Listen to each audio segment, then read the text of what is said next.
Good afternoon and a happy new year. And my name is John Wickenden. I'm the Vice Chair of UK EIG. We're delighted to welcome you to our annual Strix Memorial Lecture. UK EIG is a special interest group of CLEF, which is UK's Library and Information Association. And UK EIG represents two international awards every year. The second one is the Jason Faradane Award, which is in recognition of a contribution to the wider LIS community beyond information retrieval. And we were delighted to announce that Karen Bateman received that award this year. We also, as an organisation, produce a lot of extensive CPT program, including artificial intelligence, data visualization, search usability, research data management, and others as well. Visit our pages via the CILIP website for more information. I was going to tell you a bit more about Karen Bateman, who was awarded the Faradane Award. And it's, let me just, there's still people joining. Let me just,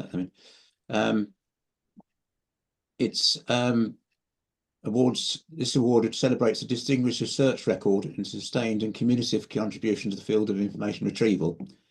And we're happy to announce that Karen, oh, I've got the wrong one here. That's the one. Karen, sorry, that's the wrong, I was reading the Strix one rather than the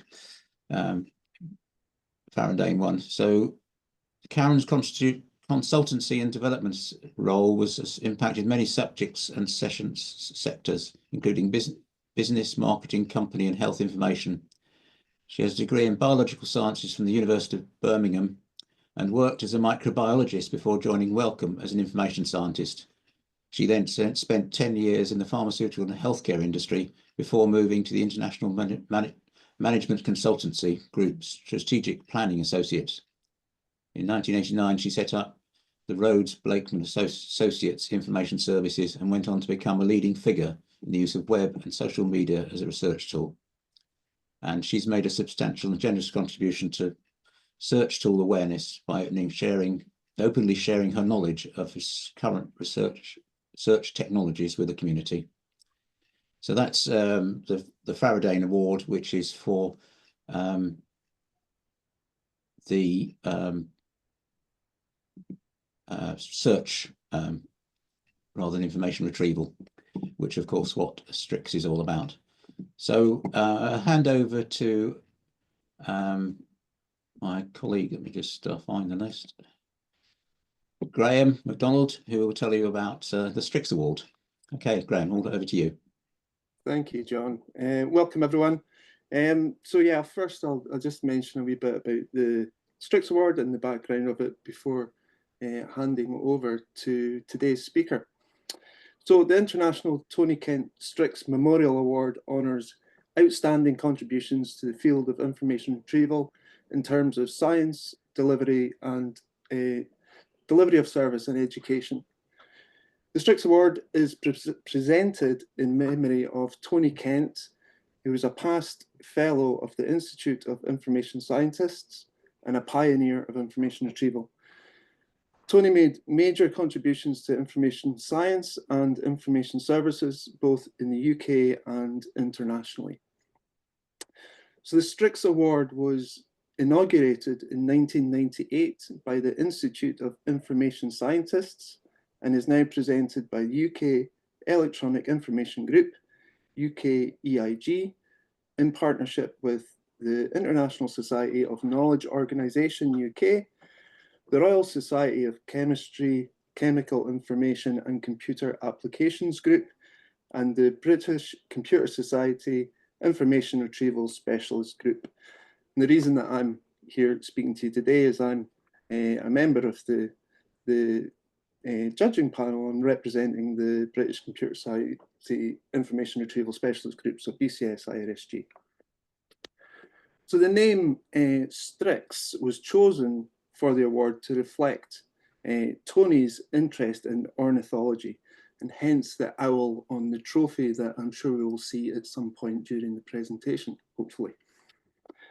So the Strix Award now also has its own LinkedIn page, so please join us there or follow us there, and you can find updates on what's happening with the award, and obviously information about upcoming year's awards.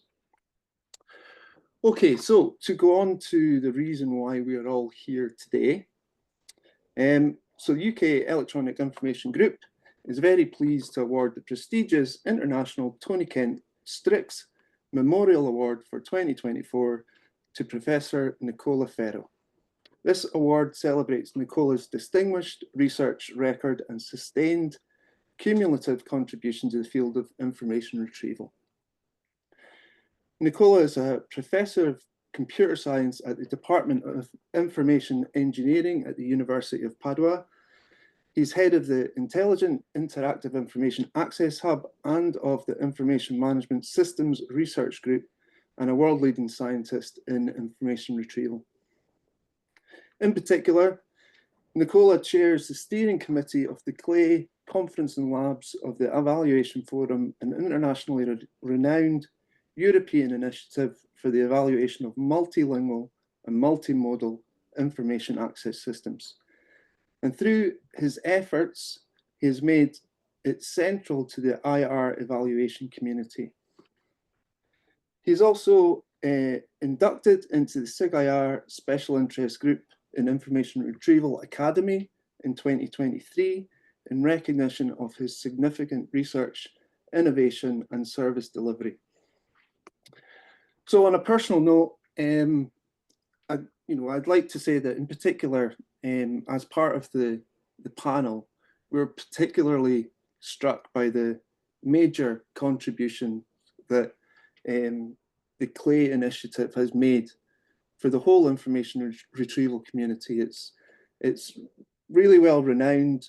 It's been running and going from strength to strength for many years, and it really is a great sort of opportunity for researchers within the field to test their developed approaches and techniques out in the wild, although within a controlled environment, and then get together and really sort of discuss in a sort of positive environment the what can be learned from what the different groups around the world have been developing. And I must say that I personally, I got a real sort of confidence boost when I was very early on in my sort of PhD program, when I actually participated in the CLEF labs, when you actually manage to sort of put your stuff out there and see that it actually works out in the wild, you know. And then going to the actual conference, I was really struck by the community that had been built up over the years. It's a really great community that sort of was very enthusiastic and supportive of all the participants and all the different participating teams. So the Strix judging panel were particularly impressed by Nicola's extensive contributions to IR, evidenced by an outstanding and impactful publication record, which really is extensive and covers many areas of IR. In particular, of note, personally, I would say it's a lot of his evaluation work has really been groundbreaking and really important. So Strix panel would like to congratulate Nicola on his prolific and significant leadership and contributions to the profession on multiple fronts. And I'd just like to say as well that I've had the pleasure of getting to know Nicola over the last few years, and he himself is very supportive to people coming through within the community, and provides a lot of contributions out with what you actually see on paper as well. So we're going to shortly hand over to Nicola for the presentation of. I'll leave it to Nicola to give you the title of the presentation and the introduction. Just a couple of words of organisation. So there will be roughly 15 minutes of questions at the end of the presentation. So could you please put your questions in the chat functionality throughout the presentation. We'll take note of them as we go, and then at the end we'll try and get through as many of your questions as possible and try and provide as many answers. And I'm sure we're in for a great, interesting presentation that is going to stimulate lots of discussion. So I'm really looking forward to Nicola's presentation. And with that, I shall hand over to Nicola a couple of minutes before early, but it'll give you time to get set up and get started, Nicola. So congratulations, Nicola. Very well deserved, and looking forward to your talk. Thank you very much, Graham, and thank you very much to the Strix selection committee. I'm very honored and very humbled by receiving this prestigious award, and I'm really, really happy about it. So, can you see my screen? Yes, we can. Thank you. Okay, perfect. So my presentation today, as you can see, is about growing in Cranfield, where I raised as a researcher and now maturing in generative AI. Before starting the presentation, and besides thanking the Strix committee, I also have to thank a lot of people. First of all, Norbert and for the nomination, and the colleagues who supported my nomination to the award. I had the luck of encountering lots of mentors along my career who really taught me a lot about how to do research and also how to stay and contribute to a community. And I also have to thank a lot of colleagues here in Padova and a little bit around the world, colleagues with whom I have worked for most part of my own research. As also Graham said, CLEF is a big achievement of our community, so I consider this award as an achievement, and also really as being awarded to CLEF itself.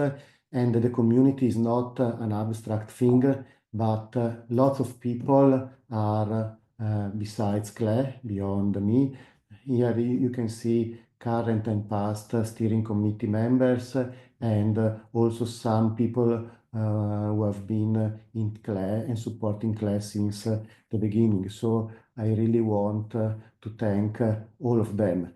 For sure, someone will be left out from the photos, but as you can see, the space was over at a certain point, and you can also see that on the left side I started as a well-behaved computer scientist, keeping names in all photos almost in alphabetical order, and then when I moved to the right for CLEF, the alphabetical order was gone, and the community was really too big and too wide. But really a big thank to everyone for making this possible. The talk today is organized more or less in three parts. Initial part is about Cranfield itself. A second part is a little bit of celebration of CLEF, and the third part is some thoughts about the generative era for information retrieval. So Let's talk about Cranfield, where all of this has begun. As we all know, the Cranfield paradigm comes from libraries and in particular by Cyril Creverdon, and it's based on experimental collections, where we have a set of documents, we call also corpus, a set of topics which are surrogate for the user information needs, and relevance judgments, binary or graded, which basically say which documents are relevant to which topics. And this is a kind of static snapshot because it's frozen, and obviously it represents a specific task, a specific domain of interest, and so on and so forth.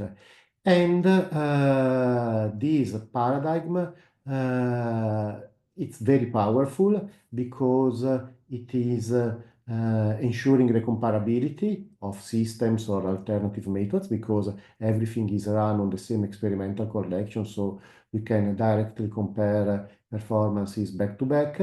And it is also intended to allow for repeatability of the experiments, because we can rerun an experiment on an experimental collection as many times as we wish.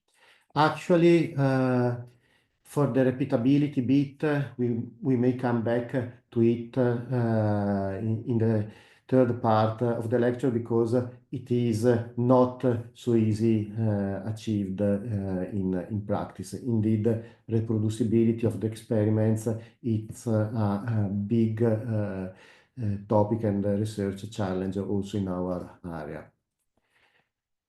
Then, from this seed of Cleverdon, we had Karen Spar-Jones and Kit Varisbergen, who put up what at the time was a project proposal for funding. So they came up with the ideal test collection, setting some desiderata or some goals for this project to deliver. So they were talking about corpora, saying that we needed tens of thousands of documents. Obviously, corpora at that time were very small with respect to today standard, and we know that today we have achieved very big corpora which are challenging retrieval both from an efficiency and an effectiveness point of view. So these are really realistic corpora. When it comes to the topics, they were suggesting that 2050 topics should be minimally acceptable, but thousands of topics would have been better for statistical purposes. And here the situation also today is still so in the sense that when we create a new collection, typically we start with 50 topics if they are manually assessed. We can have a collection with hundreds of thousands of topics, but then you start to have shallow assessment. So you trade off a little bit on how you create the pool. So at least in academia, we know that in industry they use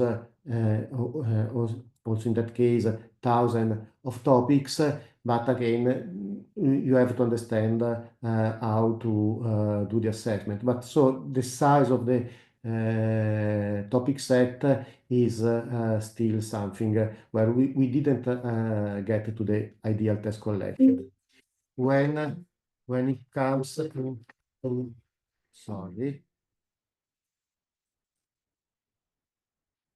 when it comes to relevance judgments,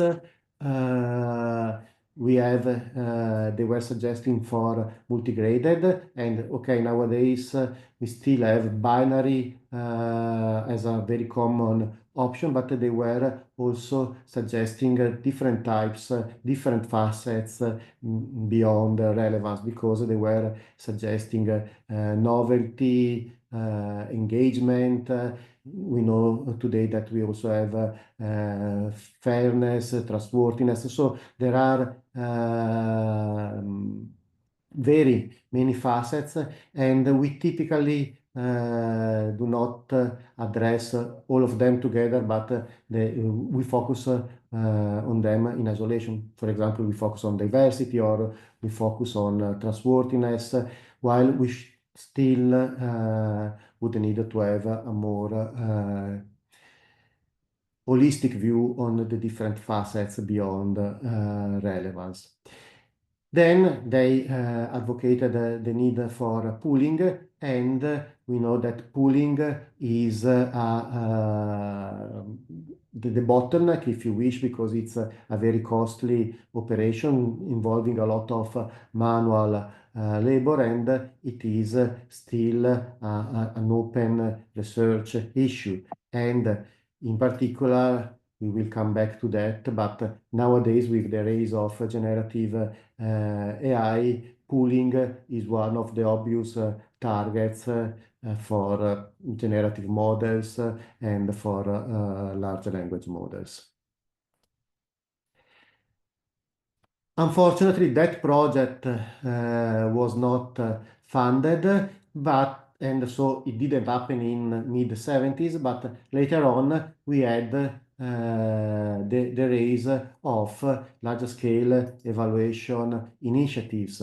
So TREC in the United States was the first one in 1992, and Donna Harman was leading the initiative, then Helen Boris, and now Ian Soborov. And basically, they operationalized the vision of the ideal test collection and created one of the most valuable assets of our field, which is really these shared infrastructures for carrying out evaluation altogether as a community. After TREC, we had a few years after NTCIR in Japan, initiated by Noriko Kando, and that was focusing on Asian languages and on also very innovative tasks at the time, like patent retrieval. Eventually, after NTCIR in 2000, CLE started, so we celebrated the 25th anniversary last year, and Carol Peters was creating CLE, and she led it until 2009. Then I took over after Carol, and this year will be my last year as a chair of CLE. We have already elected the new chairs, Alberto Barron Cedeno and Alba Garcia Seco de Herrera. We will overlap this year, and then from CLE 26 onwards, they will go on their own. There are also other initiatives after these first three ones. The FIRE, the Forum for Information Retrieval Evaluation, initiated in 2008 by Mandar Mitra and Prasenjit Majumder. And as CLE, we are really proud of it, because the first task on cross-lingual retrieval for Indian languages was hosted at CLE 27. So we organized a task with Mandar and Prasenjit, and after the year after, they initiated FIRE, which is really important for the Indian subcontinent.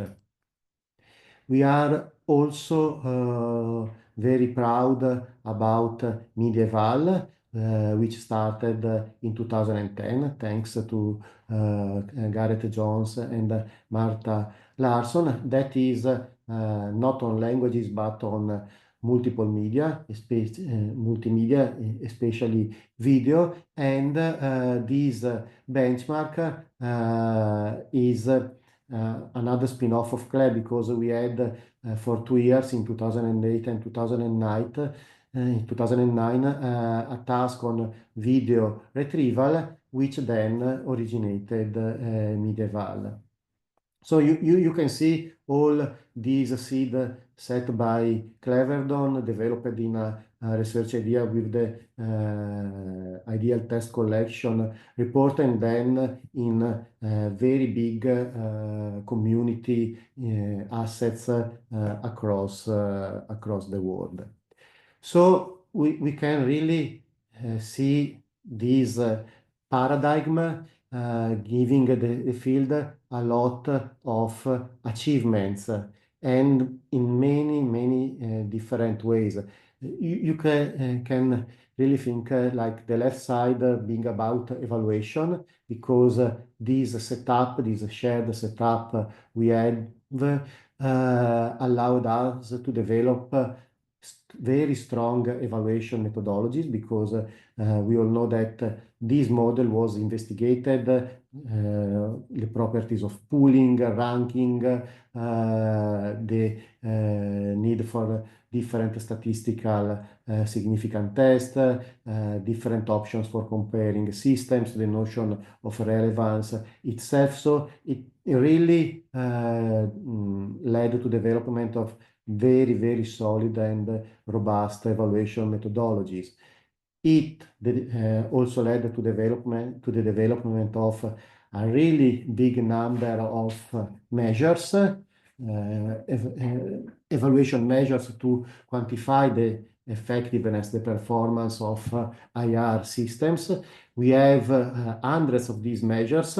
Maybe some of them are a little bit esoteric, but there is a reason why we create new measures, because measures are an abstraction of how a user consumes ranked result list, how the user gains utility from the list. So it is really an abstraction of a task, of a user behavior, of your use case and goal. So different measures reflect different angles and different properties of a retrieval system. And some of our measures were really successful, both within IR and outside IR. Think about, for example, to DCG and by Kalervo, Järvelin and Jana Kekalainen, which is one of the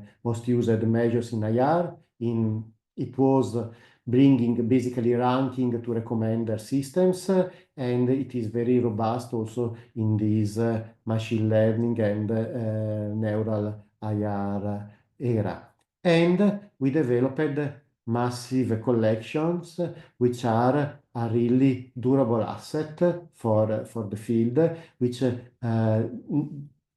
they do not only steer the development of new systems for a specific task when the collection is built, but they allow also to rerun experiments, to compare over the years different systems, different approaches, so also to track the evolution of our area, and they represent a very durable asset. There are collections developed more than 20-25 years ago, which are still in use and still provide value to the field.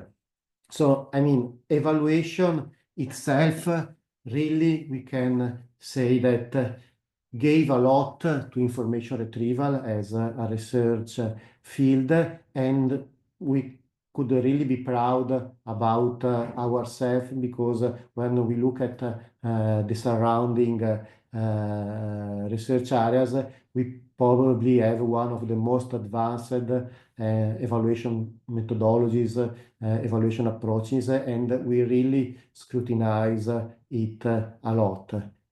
But we were not doing evaluation for the sake of evaluation itself, but for delivering what we have on the right side of this slide, which is really a lot of information retrieval models. We had an evolution over the decades from Boolean models, vector space models, probabilistic models, BM25, then language models, and more recently neural models of various kinds. So we have big families of models which really do not only represent a way to retrieve documents or objects more and more effectively, but really represent an understanding of what is the content of a document, the content of a topic, how to match them together, what is relevance. So really they provide advanced bits of knowledge on the reality we are confronted with. Another very good thing, which is not common to all fields, is that we don't have only models, but we also have major systems, platforms, which implement various models and allow the field to work, because we have the Terrier system nowadays, we have Lucene as an open source project. We had the smart system in the past, INDRI, and many others. So we really have systems which are libraries that the community can use to run experiments, to create new retrieval solutions, and also to lower the barriers for entering in the field and delivering solutions and doing research. So this is, I think, another very important achievement, because as on one side we have infrastructures for evaluation, on the other side we also have systems and framework which embody our research result, our research models.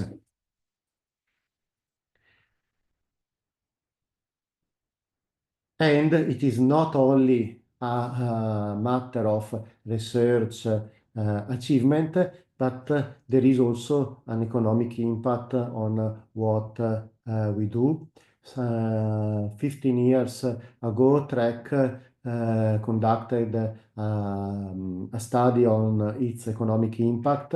The study was run by an independent consultancy company, so it was not done by researchers, but by business people, and basically they estimated a return on investment generated by TREC in the range of $3 to $5 for each invested dollars, which is really 3-5 times is really a huge return on investment, which justifies the cost, because one of the reasons we do shared evaluation activities, large scale evaluation activities, is that they are really costly. I mean, it's not only the effort for doing the work, for preparing the collection, or the soundness, the robustness of the collection you create, but also the cost for doing this work, which needs to be amortized and shared. And you can see that the rough estimation of the cost of the first 20 years of TREC was around $30 million, and this was the cost by NIST. This is not accounting for the cost of all the research groups and industries which participated in TREC. But it is really good to know that with these infrastructures we are delivering both scientific impact and also economic impact. Now let me celebrate CLEF a little bit. You see, we are, Graham was saying, we are a welcoming community. Yes, we also are a bit funny and ironic community. We make fun of each other. So CLEF roots is its ideas in a spring symposium in 1997, which advocated for the need of fully multilingual and multimodal information retrieval systems. And it was really a grand vision, because they wanted systems capable of processing queries in any medium and any language, to find relevant information in multiple languages and multiple media, and also tackling the presentation to the end users. So this was really a big challenge. What I would like to underline is that this was a symposium of the American Association on Artificial Intelligence. So we feel now to be in the generative AI era, but AI was kind of historical companion of information retrieval. And so to address this challenge,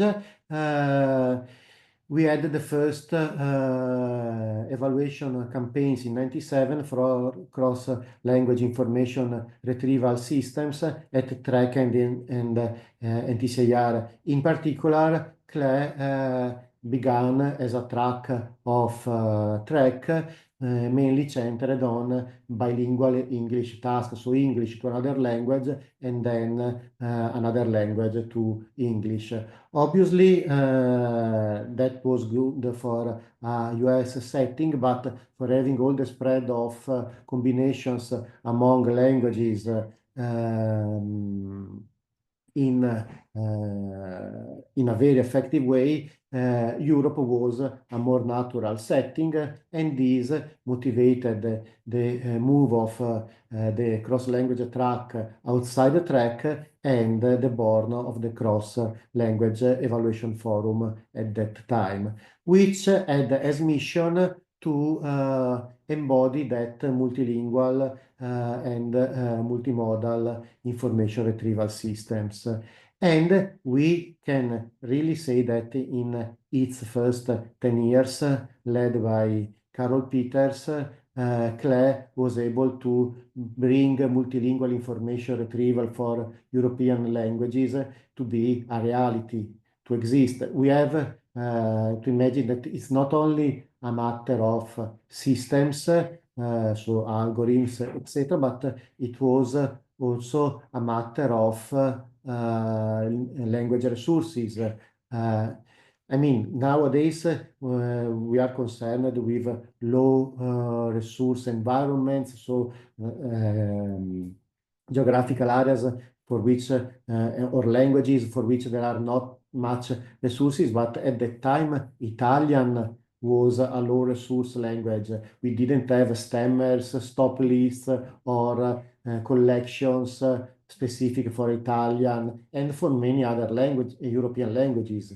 And CLE was really able to build resources for most of the European languages. And here we come back also to what Graham said about the community. When we celebrated the 25th anniversary last year, Carol somehow told us the true name behind the CLE. Instead of cross-language evaluation forum, we could say Carol's lovely everlasting fellowship. And I think this is really one of the secret ingredients of CLE, the feeling of fellowship in the community, which motivates people to do a lot of work, to put a lot of enthusiasm in making a CLE happen, in creating whatever is needed, and in progressing research. After 10 years, we had to not reinvent, but to decide where to go. up to them, CLEF was a workshop collocated with the European Conference on Digital Libraries, now TPDL, and we decided that we were solid enough to go on our own. So we started the CLEF initiative as a self-organized body running CLEF, and we enlarged our scope from multilingual, which was the main target, up to them, to multimodal, which was already there, but we wanted to be a little bit more multimodal. And we also put an emphasis of information with various level of structure. So we were not only targeting a structured information, but we were also targeting semi-structured or fully structured information, what nowadays you would call semantic technologies, for example. So we completely renowned ourselves, and we decided that CLEF is made up of two parts: a conference where to discuss evaluation methodologies or experimental lab, or where to incubate ideas about new evaluation tasks, and the labs where the evaluation activities actually happen. And these two parts are expected to reinforce each other. This also produces two streams of publications. All of them are fully peer-reviewed publications. We have the conference proceedings, which are published in the Springer Lecture Notes in Computer Science, and they contain the papers submitted to the conference, the overviews, the condensed overviews of the labs running in that edition, and the best peer-reviewed papers from the labs of the previous edition. So in this way, we produce a summary of the best of CLEF. Then we have the CLEF working notes, which are peer-reviewed as well, where there are detailed reports on the lab activities. So each lab has a section in the working notes, and there are extended overviews about the lab and all the papers about the participant produced by the participants, describing their work in the labs. We also tried to team up with other important venues in our field, in particular being CLEF European. We teamed up with SIGIR, the European Conference on Information Retrieval, to strengthen the European community, because we have also, in knowing CLEF, adjusted our schedule so that papers, activities in CLEF finish early enough that participants in CLEF can extend their work, produce new experiment, and follow up with submission to SIGIR. On the other hand, SIGIR hosts a session dedicated to the CLEF lab to spread the voice on the CLEF activities and involve participants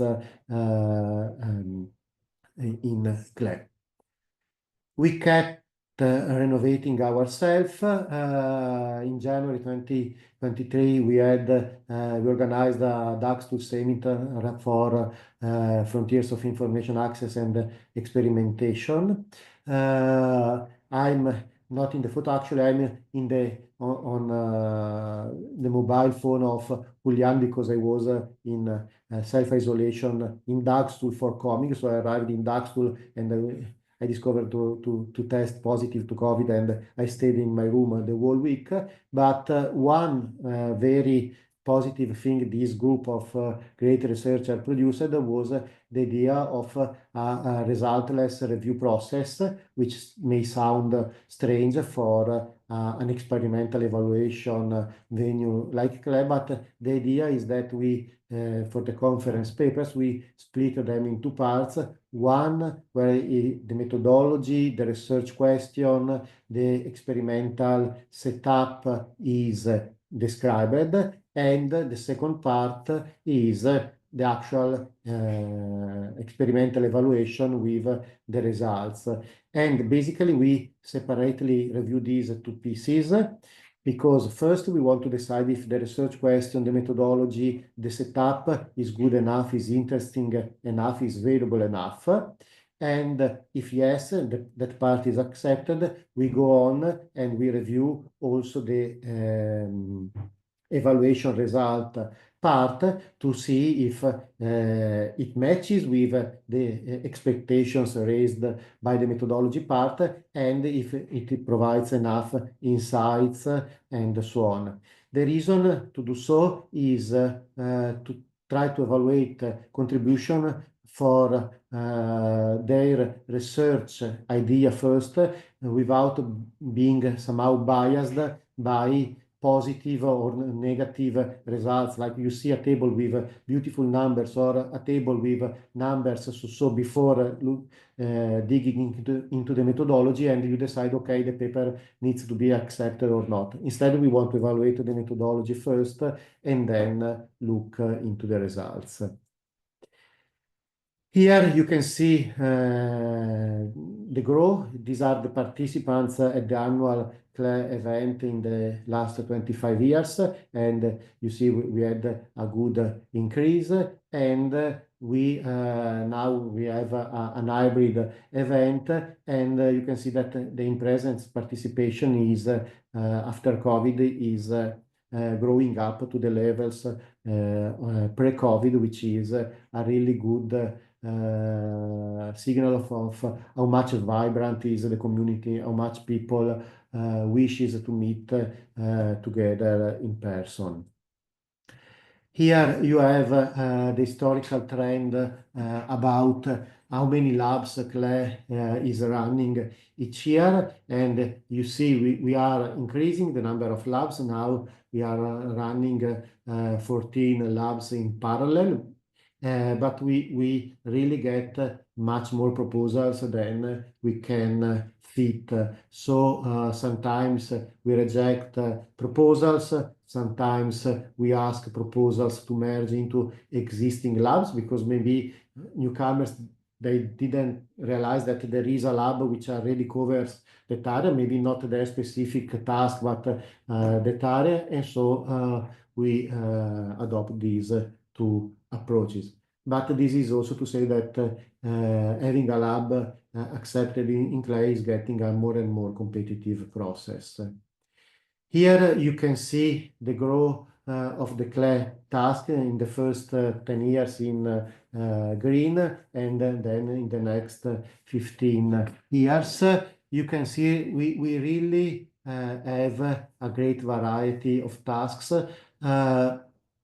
Only Image CLEF is running almost since the beginning of CLEF, but these kind of umbrella labs are not, they keep renovating themselves. So it's more like a brand than always the same task. They keep changing the task, and this is why they run so long. But you can see we have Image CLEF, Life CLEF, which is on biospecies in multiple media, because it's not only images, but it's also audio and video. We have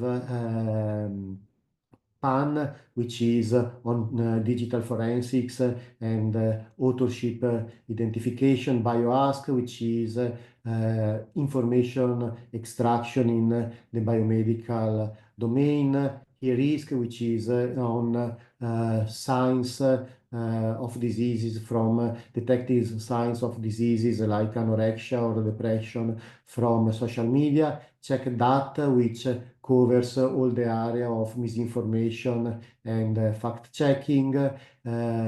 Touché, which is on argument retrieval. Simple Text, which is on simplifying scientific text for general public.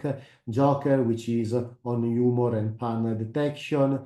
Exist, which is on sexism, identification in social media, Longeval, which is on longitudinal evaluation of retrieval system across different periods, Eloquent, which is about assessing large language models and generative AI, Quantum CLEF, which is about using real quantum computers, in this case quantum annealers, to perform information retrieval tasks. Talent CLEF is a new lab on job search and talent retrieval. I mean, I do not want to go into the details because it's too much. I just mentioned the active tasks, but you can really have a feeling of how mixed and how broad is the community in terms of multilinguality, multimodality, and the different levels of structure of the information. Here you have, this is the trend of the working notes, so where the papers by the CLEF participants are reported each year. You can see how they are growing over the years. In 24 we had over 330 papers, and another interesting information is the number of unique authors those papers represent. You can see that last year we had more than 1,000 unique authors involved in CLEF. So you can really imagine what a big asset is CLEF for the research community, how many people are involved in making it happening, and how critical it can be for the research of many research groups in industry, and especially for young researchers, because what we see is that we have really an involvement of PhD students, even master students who participate in CLEF and often grow in CLEF. I mean, Alba and Alberto, but also myself,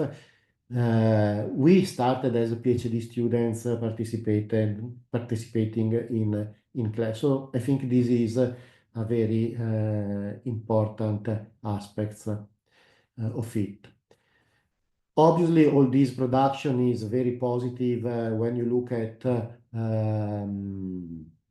bibliometric indicators as H-index or H5 median. These are data from Google Scholar in 24, which also puts CLEF very well in terms of being a venue among the top 20 venues in the databases and the information systems category of Google Scholar Metrics. Or a few years ago, Mark Sanderson and others put together a query a little bit more focused just on information retrieval recommender systems, and you see that CLEF is a very important venue in our area at large. You can see that also in Google Scholar, CLEF is still named Cross-Language Evaluation Forum and not Conference and Labs of the Evaluation Forum, but these, I think, will never change. Now, let me come to the third part of my talk, which is generative AI. So what I hope to be able to have transmitted to you is that we had a very stable environment over the years, which allowed us to really deliver very important achievement, both as evaluation campaigns organizers, but also as a field which really built on these strong and stable foundations.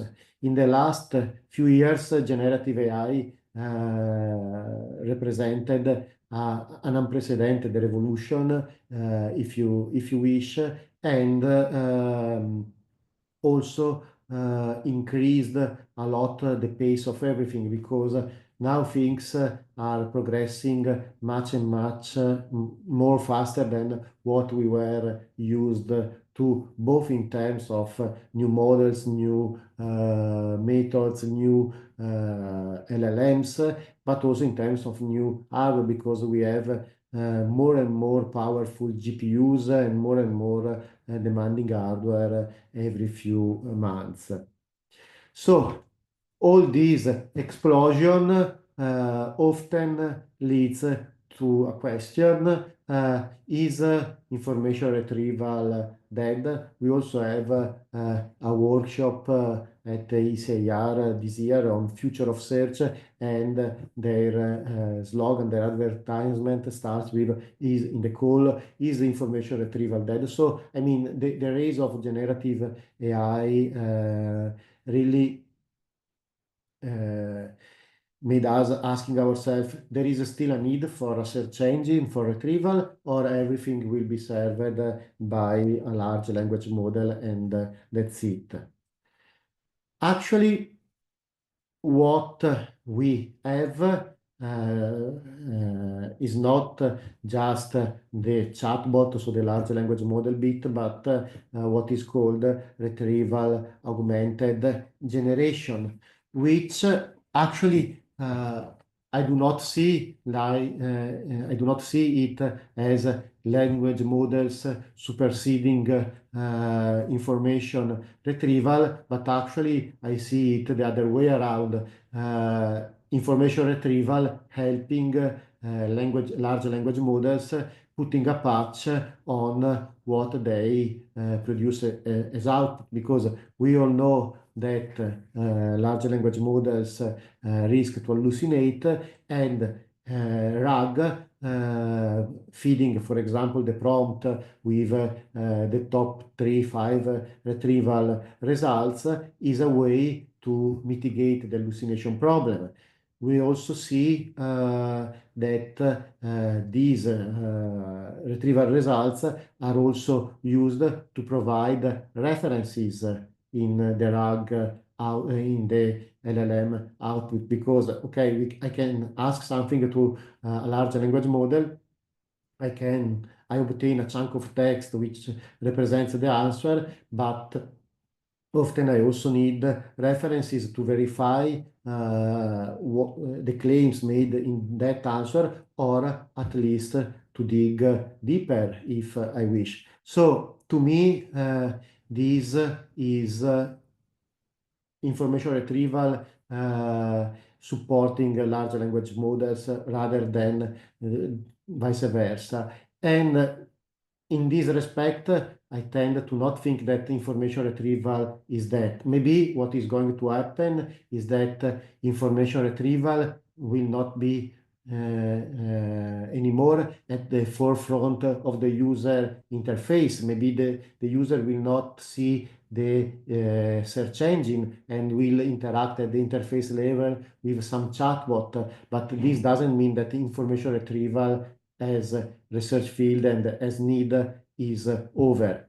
I mean, we do not see relational databases, but 90% of the applications we interact with and we build are based on databases, and so this is still a reason for doing research in that area. So this is just if you look at it from the interface outside perspective.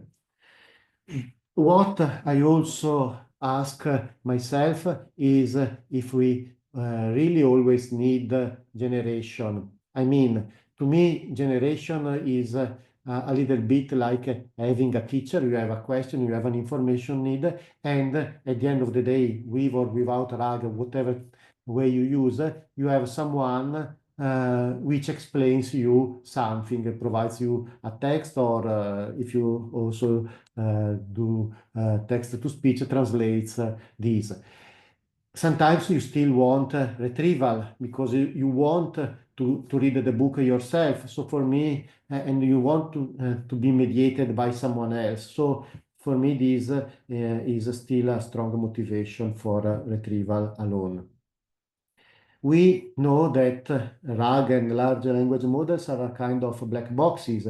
So I really, one very big challenge is how to adapt Cranfield to evaluate RAG itself. There have been attempts this year. There was the track trying to decouple the retrieval and generation bits and understand how to evaluate them. But this is really opening the box and understand where the cat is really an open issue. As I was saying, we hope to use large language models to do relevance assessment, but these can be problematic in many ways because you can have bias towards a particular LLM or bias towards groups or languages or whatever stereotypes encoded in the LLM. You can have misinformation problem, you can have trustfulness and hallucinations in the output.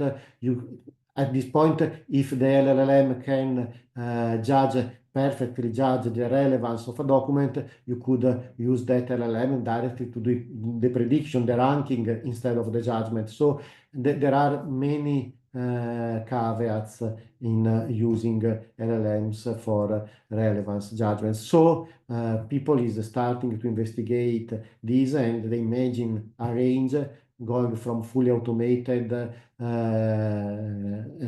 relevance judgment creation to fully manual. Probably at the end of the day, there will be something more in between, like what is called a human in the loop or model in the loop. And there have been first results on this, the famous paper by Microsoft on using LLMs like bronze assessors at SIGIR last year. This is a very open research area, and we need to really be cautious in this. Reproducibility, we know that is a big problem in research and science in general. We have a lot of reproducibility tracks in our conferences to investigate the reproducibility of our own experiments. We all know that LLMs bring this challenge to the next level because there is a lot of variability in the output of LLMs, small changes in the training, in the version, in whatever in the LLM can cause big changes in the output. So it is more and more challenging to reproduce experiments. Nevertheless, being reproducible is a requirement for science, so this is an extremely serious issue.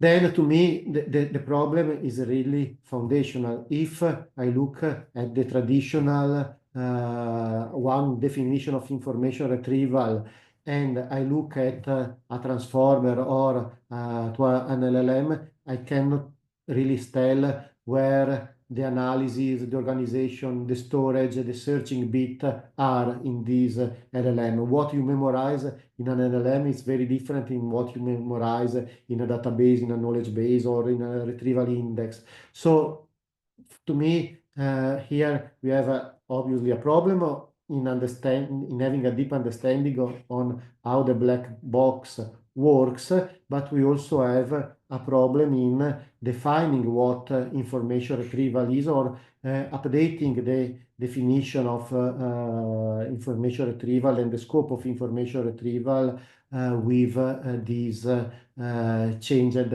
landscape. And this is very crucial to us because many more communities are doing retrieval tasks, and they are not working with us. For example, the first RAG papers are not originated by the IR community. That was NeoRIPS or ACL. So why don't we work on, why don't these communities come to us for describing their retrieval ideas? Maybe it's also a matter of scope in our definition of retrieval, and also a matter of communicating what are the core scientific problems in our field. Maybe we should make it clear that whenever ranking is involvement, IR people are the right people to talk with, and these can be a fundamental computer science problem rather than an application-oriented problem like delivering the right result or things like this.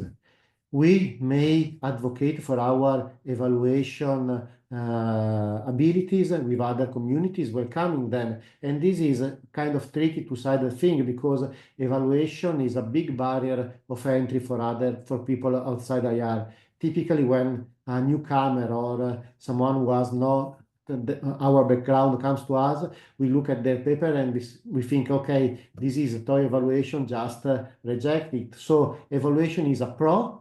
We can sell an expertise we can sell to others, but also a great barrier. So we need to find the right balance.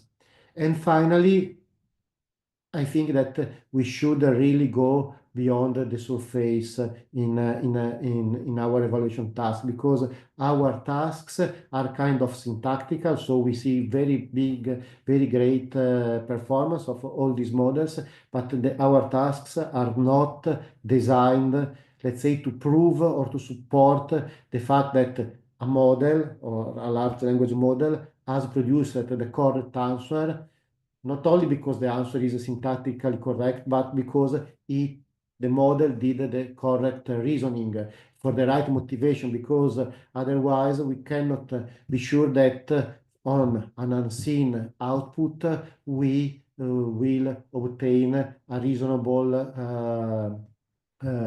response, because we don't have any understanding or evidence about the model producing the correct answer for the right reason and not for any other reason, which can vary on different outputs. So I really think we should change, go deeper with our evaluation approach. And this is all. Sorry for being a little bit longer than what I expected, and thank you very much. Excellent. Thank you very much, Nicola, for very interesting talk. We still have 5 minutes or so until the scheduled finish time, but I'm sure if Nicola's happy enough to stay along for an extra couple of minutes, if there's any additional questions.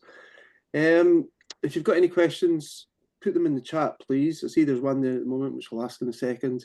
Personally, I'm very happy for anyone to unmute their mics if they can and just ask a question, as I'm sure Nicola will be quite happy with that as well, hopefully.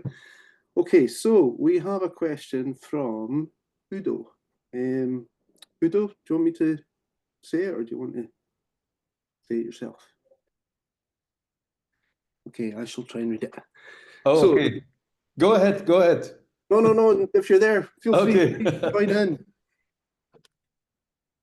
Oh, you've gone. Okay, so who reads the question or who answers? Okay, I have to answer the question. That is the only thing I'm sure about. So the question of Udo is, there is a lot of overlap between TREC and CLEF in terms of task communities, benchmarks, evaluation paradigms, and so on. For example, this year, BioAsk and BioGen. What's your view on how to best joining forces while still keeping the identity of both campaigns? We always try to seek for a level of coordination among our campaigns. We have basically representatives of all the different campaigns in our task selection committees, and this tries to ensure not too much overlap or an allocation of different tasks across the campaigns. Obviously, this also depends on the proposals, which are from the community, the proposals we get at each venue, and so some overlap might still happen. I'm not sure that in particular bioask and biogen are overlapping, because bioask is information extraction, biogen is more generative AI for the medical domain. But we really try to coordinate among ourselves. In the past, we also we did an experiment with a shared task across TREC, CLEF, and TCIR, and it was about reproducibility. So we really tried to set a benchmark for reproducibility across the 3 campaigns, and also to pass the results from one campaign to another. That is practically not so easy because of the alignment of the schedules of the 3 events, but is something that we may think at again. Excellent, thank you. I could just ask, maybe it's a kind of follow-up question to that in some respects, while we're waiting for other questions to appear in the chat. So we've seen in IR conferences and such in recent years the sort of rise in popularity of large language models, sort of focused papers, workshops, tutorials, and this has somewhat been reflected in tracks from TREC, etc., from like the deep learning track and the RAG track that you mentioned. When you put your slide up of all the tracks that you've had in CLE over the years, I was trying to look through the sort of more recent tracks to see if I could see that similar sort of trend, and I didn't really see it. So I was just wondering if, obviously, participants, the models that they'll be submitting and stuff are going to be more and more based on these technologies in recent years. But are you seeing any sort of a trend towards the tasks and the definitions of the tracks and such changing or going in that direction also? And if not, why do you think it's not in CLE? I mean, in this, I see a little bit of difference between TREC and CLEF, for example, because in TREC, there are maybe a little bit more tracks investigating different angles of generation, if you like, because okay, there is the TREC RAG, which is the name says it, but biogen is the classical medical track in TREC exploring this generation process. There is the nuclear track, which is on cross-language IR with neural models, but now exploring generation bits. So in TREC, they are formally exploring generation. The tasks in CLE are very much more varied in this, because they really target the different application domains rather than the specific technological bit. So as you say, they are using, the participants are using these technologies, but the labs tend to assess the end user task rather than the generation part on itself. However, as I was saying, we have the Eloquent lab, which is instead only on assessing generative technologies from different points of view. And this lab has also some joint task with other labs. So for example, last year there was a joint task with the PAN labs on digital forensics. So there are links, but maybe they are not so evident in the naming of the labs. Excellent. Yeah, so interesting to see how the trends are developing. Okay, so it is now 1 minute over the official finish time, so I think it just leaves it up to me to thank Nicola for a very interesting talk and congratulate him again for the award. I was hoping that we may actually see the trophy at some point, but maybe if we go on to the LinkedIn page, we can maybe get a picture of Nicola and the trophy there, hopefully. So thank you very much, Nicola. Very interesting. Thanks everyone for attending. I'll officially wrap up, but anyone who wants to sort of hang around the chat can feel free to do so for a few minutes. Thank you. Thank you. Thank you very much, everyone. There's a picture of the award, which will be sent to Nicola this coming week, I believe, by Gary. So thank you very much, everyone, for joining us. Bye. Thank you.